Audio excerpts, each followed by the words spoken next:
Hi guys, good afternoon. So இதயம் serial review பார்த்துடலாமா? அதுக்கு முன்னாடி நம்ம சேனலை சப்ஸ்கிரைப் பண்ண மறந்துடாதீங்க. லைக் பண்ணுங்கள், ஷேர் பண்ணுங்கள், கமெண்ட்ஸ் பண்ணுங்கள். சப்ஸ்கிரைபரும் வரமாட்டேங்கிறாங்க, லைக்ஸும் வரமாட்டேங்குது, கமெண்ட்ஸும் வரமாட்டேங்குது. நான் பார்க்குற வரைக்கும் பார்ப்பேன், இல்லாட்டினா நான் வீடியோ போடுறத ஸ்டாப் பண்ணிடலான்னு நினைக்கிறேன் கைஸ். ஓப்பனாக சொல்கிறேன். ஏன்னா ஏதாவது ஒன்று சப்ஸ்கிரைபராவது இன்க்ரீஸ் ஆகிட்டே வந்துகிட்டே இருக்கணும், இல்லை லைக்ஸாவது வரணும். 100 கூட தாண்ட மாட்டேங்குது.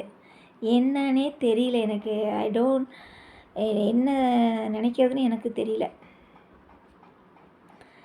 ஸோ என்ன ஒரு வீடியோ பார்க்குறவங்க எப்படியும் ஒரு லைக்ஸ் பட்டனை தட்டினா என்ன ஆயிரப்போகுது? ஒரு சப்ஸ்கிரைப் பட்டனை தட்டினா என்ன ஆயிரப்போகுது? அப்படியே போகிற போக்கில் அந்த லைக்ஸும் சப்ஸ்கிரைப் பட்டனையும் தட்டி விட்டு நல்லா இருக்கோ நல்லா இல்லையோ ஒரு கமெண்ட்ஸை போட்டிங்கன்னா இங்கே பார்க்குறவங்க, நம்மளுக்கு வீடியோ போடுறவங்களுக்கு, எங்களுக்கு ஒரு மோட்டிவேஷனாக இருக்கும். சரிங்களா? ஒரு ஊக்கப்படுத்துகிற மாதிரி இருக்கும்னு வச்சுக்கோங்களேன். ஸோ நேற்றும் கமெண்ட்ஸ் 2-3 பேர் தான் பண்ணியிருந்தாங்க. லைக்ஸும் பார்த்திங்கன்னா கம்மியாக தான் வந்திருந்தது. என்னன்னு தெரியல. ஸோ பார்க்கலாம். இனி இந்த வீடியோவுக்கு எவ்வளோ லைக்ஸ் வருது, எவ்வளோ கமெண்ட்ஸ் வருது, சப்ஸ்கிரைபர் இன்க்ரீஸ் ஆகிருக்காங்களான்னு பார்த்துட்டு தான் கைஸ் நாளைக்கு நான் ரிவ்யூவே போடுவேன். ஓப்பனாக சொல்கிறேன். சரிங்களா? ஸோ இன்றைக்கி இதயம் சீரியல் எப்படி இருந்தது? பரவாயில்லை. ஸோ அந்த மர்ம நபர் யாருன்னு பார்த்தீங்கன்னா நம்ம ஆதி. நம்ம நேற்றே கண்டுபிடிச்சிட்டோம், நீங்கள் எல்லாருமே கண்டுபிடிச்சிட்டிங்க. அது ஹேர் ஸ்டைலு, அந்த நிழல் எல்லாமே ஆதி மாதிரியே தெரியலையா? ரொம்ப ஓவராக நடிக்கிறாங்கப்பா. சீரியலில் நடிக்கிறவங்களாம் ரொம்ப ஓவராக நடிக்கிறாங்க. ஏன்னா சுதாகர் மித்ராக்கெலாம் அது ஆதின்னு தெரியாதா? லண்டன் பாட்டிக்கு அது ஆதின்னு தெரியாதா? எல்லாம் ஓவர் ஆக்டிங், சரியான ஓவர் ஆக்டிங். அப்புறம்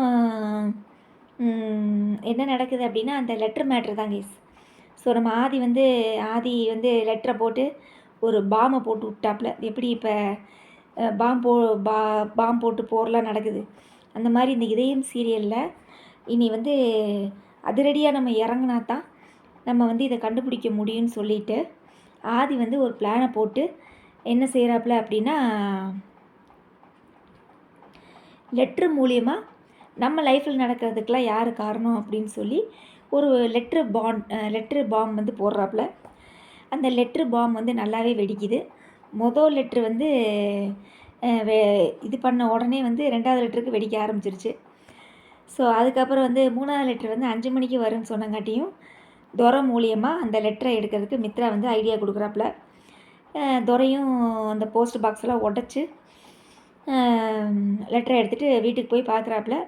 அதில் ஆதி என்ன தெரிகிறாப்புல. தெரிஞ்ச உடனே என்னங்கடா அப்படின்னு சொல்லி கேட்குற மாதிரி இருக்குது. அதுக்கப்புறம் நிஜத்துலேயே நிற்கிறாப்புல. ஸோ இதுலேருந்து என்ன தெரியுதுன்னா கைஸ், எனக்கு என்னை பொறுத்தளவு நான் பார்க்குற சீரியல் என்னோடய மைண்டில் அந்த சீரியல் எப்படி இருக்குது அப்படின்னா, ஆதிக்கு உண்மையிலே எல்லா உண்மையும் தெரிஞ்சிருச்சு கைஸ். ஓப்பனாக நான் சொல்கிறேன். அவனுக்கு அந்த அந்த தெப்ப குளத்தில் விழுந்தான் இல்லையா கோயிலில், அப்போ தான் நம்ம யார் கேஜிஎஃப் மாளவிகா மேடம் காப்பாற்றிருப்பாங்க இல்லையா? எனக்கு தெரிஞ்ச அப்போயே அவனுக்கு நினைவுகள்லாம் வந்திருக்குன்னு நினைக்கிறேன். அதுக்கு அப்போயே வரல அப்படின்னா, இப்போ இடையில ரீசெண்டாக அந்த ஹார்ட் இது போய் பார்த்துருப்பான் இல்லையா? அப்போ அந்த டாக்டர் அம்மா உண்மையை சொல்லியிருக்கும் இல்லையா? அப்போ உண்மை தெரிகிறதுக்கு வாய்ப்பு இருக்குது. ஸோ ஏதோ ஒரு கட்டத்தில் அவனுக்கு எல்லா உண்மையுமே தெரிஞ்சிருக்குது கைஸ், ஆதிக்கு. சரிங்களா? ஸோ எல்லா உண்மையுமே தெரிஞ்சிருச்சு. ஆனால் இதெல்லாம் யார் செய்கிறாங்க, என் லைஃப்பில் இப்படி விளையாடுறது யார் அப்படின்னு சொல்லி அவன் கண்டுபிடிக்கிறதுக்காக நல்லாவே நடிக்கிறாப்புல. அது பச்சையாகவே தெரியுது. ஆதிக்கு எல்லா உண்மையும் தெரிஞ்சு போச்சு. இதெல்லாம் யார் செய்கிறாங்க அப்படிங்கிறத கண்டுபிடிக்கிறதுக்காக ஆதி நல்லாவே ஆக்ட் பண்ணுறாப்புல. சரிங்களா? அதனால தான் பாரதிக்கு அவன் ரொம்ப சப்போர்ட் பண்ணிகிட்ருக்குறான். புரியுதுங்களா? தான் பொண்டாட்டி மேலே எந்த தப்புமே இல்லை, ஆனால் பாரதி ஏன் விலகி போகிறாங்கன்னு சும்மா நம்மகிட்ட நடிக்கிறாங்களே. எனக்கு தெரிஞ்சு என் மைண்ட் செட்டில் படி அப்படி தான் தோணுது கைஸ். ஆதிக்கு எல்லா உண்மையுமே தெரிஞ்சிருச்சு. அதாவது அவங்க அம்மா செத்ததுக்கு பாரதி காரணம் இல்லைங்கிறதே தெரிஞ்சிருக்கும் கைஸ். நீங்கள் நல்லா தெரிஞ்சுக்கோங்க. அவனுக்கு எல்லா விஷயமுமே தெரிஞ்சிருச்சு. நம்மளுக்கு தெரியாத மாதிரி நடிக்கிற மாதிரி காமிக்கிறாங்க, அவ்வளோதான். நீங்கள் வேணாலும் பாருங்கள். ஒன்று ஆதி மித்ரா கல்யாணத்தில் ஆதி எல்லா உண்மையும் போட்டு உடைக்க போகிறாப்புல. அன்னைக்கு தான் மித்ராவுக்கே பெரிய ஷாக்காக இருக்க போகுது. எனக்கு தெரிஞ்சு மித்ரா பாரதியை எதாவது செய்ய போவா. அப்போ நிறுத்து மித்ரா, ஏன் பொண்டாட்டி மேலே கையை வைக்க நீ யார் அப்படின்னு சொல்லி கேட்கணும். அப்புறம் அவள் மித்ரா சொல்லணும், உங்கள் அம்மா செத்ததுக்கு அவள் தான் காரணம். எங்கள் அம்மா செத்ததுக்கு பாரதி காரணம் இல்லை, நீயும் உங்கள் அண்ணனும் அந்த பவானியும் அப்படின்னு சொல்லும்போது வேற லெவலாக இருக்கும். அந்த மாதிரி இருந்தால் சூப்பராக இருக்கும். என்ன ஆதி சொல்கிற அப்படின்னு சொன்ன உடனே ஆதி வந்து எனக்கு எல்லா உண்மையும் தெரியும், எல்லா விஷயமும் தெரியும் அப்படின்னு சொன்ன உடனே பாரதிக்கும் ஒரே ஷாக்காக இருக்கணும். அப்போ இதனால் வரைக்கும் எல்லா உண்மையும் தெரிஞ்சு தான் ஆதி வந்து எனக்கு சப்போர்ட் பண்ணியிருக்காரு அப்படின்னு சொல்லி அவளும் நம்பணும் இல்லையா? அதனால் இந்த மாதிரி கதை எடுத்திருந்தாங்கன்னா நல்லா இருக்கும் அப்படின்னு நான் நினைக்கிறேன்ப்பா. நீங்கள்லாம் என்ன நினைக்கிறீங்க அப்படிங்கிறத எனக்கு கமெண்ட்ஸில் சொல்லுங்கள். ஸோ இப்படி இருந்தால் நாடகம் நல்லாயிருக்கும். ஸோ அதனால் இந்த மாதிரி லெட்ரு இந்த மாதிரிலாம் போடுறதுல ஜஸ்ட் ஒரு ஆக்டிங் கைஸ், நீங்கள் நல்லா நினச்சிக்கோங்க. புரியுதுங்களா? மித்ராவை பற்றி ஆதிக்கு தெரிஞ்சு போச்சு, சுதாகரை பற்றி தெரிஞ்சு போச்சு, அந்த பவானி பற்றியும் தெரிஞ்சு போச்சு. இல்லாட்டினா அவன் ஆஃபீஸுக்கே வந்து அவன் அப்படி பேச முடியுமா கைஸ்? அவன் ஆஃபீஸ்க்கே வந்து கெத்தாக black colour pant, black colour shirt, black colour coat, black colour கண்ணாடின்னு அப்படி மாஸாக வந்து இறங்கி உள்ளே அப்படி கெத்தாக ஸ்பீச் கொடுக்க முடியுமா சொல்லுங்கள்? ஏன்னா அது அவனோட அப்பா ஆஃபீஸ் கைஸ். அது எப்படி அவன் மறப்பான்? நீ நல்லா யோசித்து பாருங்கள். அவங்க மாமங்காரன் ஞாபகம் இருக்கானாமா, அவங்க அம்மா ஞாபகம் இருக்காமா, அப்போ அவங்க அப்பா மட்டும் மறந்துடுமா? அவங்க அப்பா உருவாக்கின ஆஃபீஸ் மறந்துடுமா? சொல்லுங்கள். அதனால் நாங்கள் இதெல்லாம் நம்பவே மாட்டோம். ஆதிக்கு வந்து எல்லா உண்மையுமே தெரிஞ்சிருச்சு. பாரதிக்கிட்டே அவர் நடிக்கிறாப்புல. சரிங்களா? அப்புறம் இப்போ வந்து அந்த லெட்டரை எடுத்துகிட்டு துரை வந்து அந்த பென்ட்ரைவை போட்டு பார்க்கும்போது அது ஆதிங்கிறப்ப அவன் நேரில் வந்து நிற்கிறான் பார்த்தீங்களா? அவன் கேட்குற ஸ்டைல்லே உங்களுக்கு தெரியல கைஸ், என்னங்கடா அப்படின்னு கேட்குறான் பாருங்க. அதுதான் ஆதிக்கு வந்து எல்லா உண்மையும் தெரிஞ்சிருக்கிறதுக்கு வாய்ப்புகள் நிறையாவே இருக்குது. நாடகம் இப்படி இருந்தால் மட்டுமே தான் நல்லாயிருக்கும். ஃபினிஷிங் டச் அப்படின்னு சொல்லுவாங்க இல்லைங்களா? இந்த சீரியலில் இந்த மாதிரி ஒரு ஃபினிஷிங் டச் கொண்டு வந்தாங்கன்னா சூப்பராக இருக்கும், எக்ஸலண்ட்டாக இருக்கும். நாடகம் இவ்வளோ நாள் பார்த்தவங்களுக்கு ஒரு திருப்திகரமாக இருக்கும். இப்போ இந்த மனசெல்லாம், அதுக்கப்புறம் வந்து இதுக்கு முன்னாடி ஒரு சீரியல் ஓடிச்சு இல்லைங்களா? மனசெல்லாத்துக்கு முன்னாடி ஒரு சீரியல் முடிஞ்சது இந்திரா. இந்த மாதிரிலாம் சீரியல் வந்து டக்குன்னு முடித்தாங்க இல்லையா? அந்த மாதிரி முடிவு வந்து சரியில்லாமல் இருந்தது மனசெல்லாம்லாம். சரிங்களா? அவன் அந்த நந்தினிலாம் எங்கே ஓனனே தெரில முடிக்கும்போது. புரியுதா? அப்போ ஓப்பனிங் வந்து ஜீ தமிழை பொறுத்தளவு எல்லா சீரியல்லையுமே ஓப்பன் வந்து பெரிய பங்களா வீடு, 4-5 காரு, ஹீரோவுக்கு கோட்டு சூட்டு, இல்லைன்னா கிராமப்புறத்தை காமிச்சிருவாங்க. நம்ம ஹீரோயின் எல்லாம் கிராமப்புறத்து ஆளுகளாமா. ஆஃப் சாரியை கட்டிக்கிட்டு தண்ணி குடத்தில் தெப்ப குடத்தில் தண்ணி எடுத்து கொண்டு போய் கோயிலுக்கு ஊற்றுறது. இந்த மாதிரி சினிமா பாணியில் காமிச்சிட்டு முடிக்கும்போது பார்த்திங்கன்னா 1000 எபிசோடு 2000 எபிசோடு கொண்டு போயிடுவாங்க. ஆனால் முடிக்கும்போது பார்த்திங்கன்னா அந்த முடிவு வந்து சரியில்லாமையே இருக்கும் நிறையா சீரியலில். ஜீ தமிழை பொறுத்தளவுக்கு நம்ம நிறையா சீரியல் சொல்லலாம், அந்த மாதிரி முடிவே சரியில்லை. ஸோ இந்த மாதிரி இதயம் சீரியலில் வந்து இந்த மாதிரி முடிவு எடுத்தாங்க அப்படின்னா இதனால் வரைக்கும் அந்த சீரியலை வந்து பார்த்தவங்களுக்கு ஒரு திருப்திகரமாக இருக்கும்னு வச்சுக்கோங்களேன். பரவாயில்ல, இதயம் சீரியல் இதனால் வரைக்கும் பார்த்த வரைக்கும் முடிவு வந்து சூப்பராக இருக்குது அப்படின்னு சொல்கிற அளவுக்கு வச்சுட்டாங்கன்னு வச்சுக்கோங்களேன். வேறு லெவலாக இருக்கும். இது வந்து என்னோடய திங்கிங் கைஸ், என்னோடய பாயிண்ட் ஆஃப் வியூவில் நான் பேசிகிட்டு இருக்கிறேன். நீங்கள் எல்லாம் எந்த மாதிரி மைண்ட் செட்டில் சீரியல் பார்க்குறீங்கன்னு தெரியல. உங்களுக்கு எந்த மாதிரி முடிவுகள்லாம் இருந்தால் நல்லா இருக்கும் அப்படின்னு சொன்னீங்கன்னா எனக்கு ரொம்ப சந்தோஷமாக இருக்கும். அப்புறம் நம்ம லண்டன் பாட்டி வந்து லண்டனில் இருக்கிற லேடிக்கிட்ட யார்கிட்டயோ பேசிகிட்டே இருக்குது. அந்த லேடி யாருன்னு காமிச்சிங்கன்னா ரொம்ப சந்தோஷமாக இருக்கும். சரிங்களா? ஸோ அதுக்கப்புறம் வேறு என்ன மற்ற சீரியல் கார்த்திகை தீபம் நான் பார்க்கல. இன்னும் எங்களுக்கு டிவி கனெக்ஷன் கொடுக்கல கைஸ். ஒரு 2-3 நாள் ஆகும்னு நினைக்கிறேன். நான் ப்ரிவியூ வச்சு வேணால் பேசுகிறேன். கார்த்திகை தீபத்தில் வந்து சாமுண்டீஸ்வரி வந்து கார்த்திகை சுட போகிறேன்ட்டு போகிறா இல்லையா?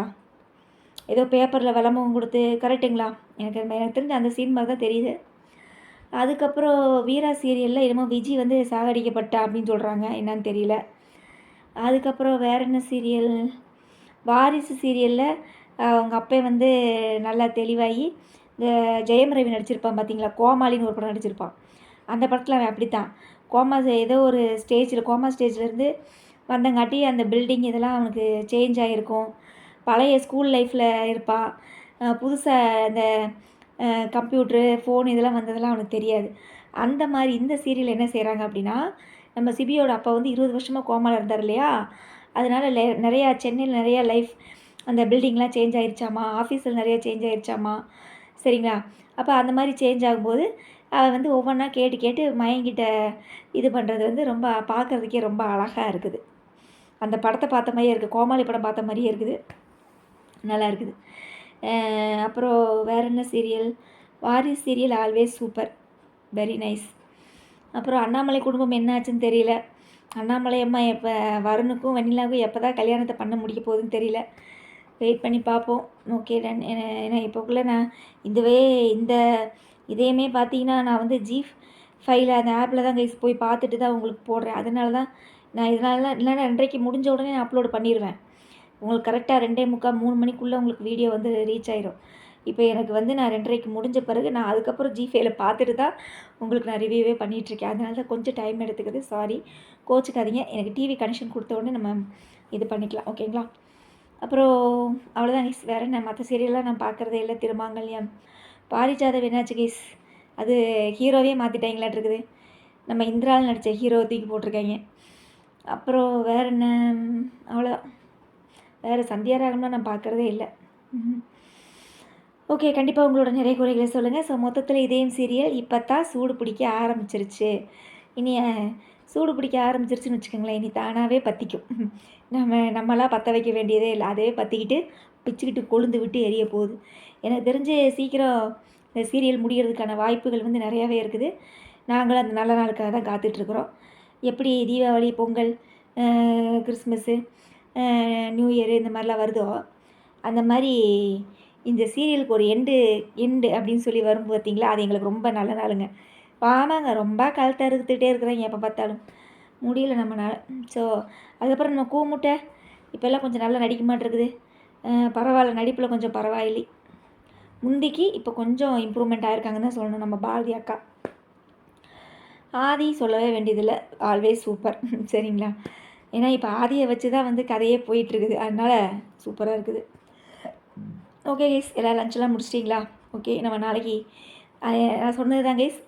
இந்த வீடியோ வந்து எவ்வளோ ரீச் ஆகுது, இதுக்கு எவ்வளோ லைக்ஸ் வருது, கமெண்ட்ஸ் வருதுன்னு பார்த்துட்டு தான் நான் நாளைக்கு வந்து வீடியோ போடுறதா வேண்டாமா நான் முடிவு பண்ண முடியும். ஓகேங்களா? ஸோ தேங்க்யூ கைஸ், ஆல்வேஸ் எனக்கு சப்போர்ட் பண்ணிக்கிட்டே இருங்க. நான் இடையில ஷார்ட்ஸ் போகிறதே கொஞ்சம் நிப்பாட்டிட்டேன். அதையும் நான் கண்டினியூ பண்ணுறேன். ஏன்னா வீடெல்லாம் சேஞ்ச் பண்ணங்காட்டியும் ஒன்றும் முடியல கைஸ். உடம்பு ஏதோ பொருளாக தூக்கி வச்சவங்களா, அந்த பின்னாடி நீங்கள் ஸ்க்ரீன் பார்த்தீங்கனாலே உங்களுக்கே தெரியும். அதை இதுக்கு முன்னாடி போட்ட வீடியோவில் ஸ்க்ரீன் வேறு மாதிரி இருக்கும். இப்போ வேறு ஸ்க்ரீன் மாதிரி இருக்கு பாருங்கள்.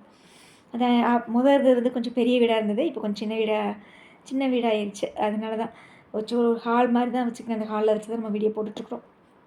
ஸோ கண்டிப்பாக சப்போர்ட் பண்ணுங்கள். நான் இடையில ஷார்ட்ஸும் போடுறேன். அப்புறம் எனக்கு என்னோடய ஒரு பெரிய ஃபேன்னே சொல்லலாம். ஷார்ட்ஸ்னாலும் சரி, வீடியோனாலும் சரி, அவங்க கமெண்ட்ஸ் இல்லாமல் இருக்காது. ஸோ அவங்களுக்கு வந்து நான் ரொம்ப ரொம்ப என்ன சொல்கிறது, தேங்க்ஸ் ஹேண்ட்ஸ் ஆஃப். அதுக்கப்புறம் அவங்க வந்து ரெக்வஸ்ட்டாக கேட்டாங்க, எனக்கு வந்து இந்த குக்கிங் வீடியோ, குக்கிங் இது, அப்புறம் இந்த காமெடி வீடியோ இந்த மாதிரிலாம் நிறையா போடுங்க சிஸ்டர் அப்படின்னு சொல்லி கேட்டிருந்தாங்க. ஸோ கண்டிப்பாக நான் போடுறேன் கைஸ், கண்டிப்பாக நான் போடுறேன். எனக்கு இந்த ஒரு 2-3 நாள் மட்டும் டைம் கொடுங்க. நம்ம அடுத்த நெக்ஸ்ட் வீக்லேருந்து நம்ம அதை ஸ்டார்ட் பண்ணிடலாம். ஓகேங்களா?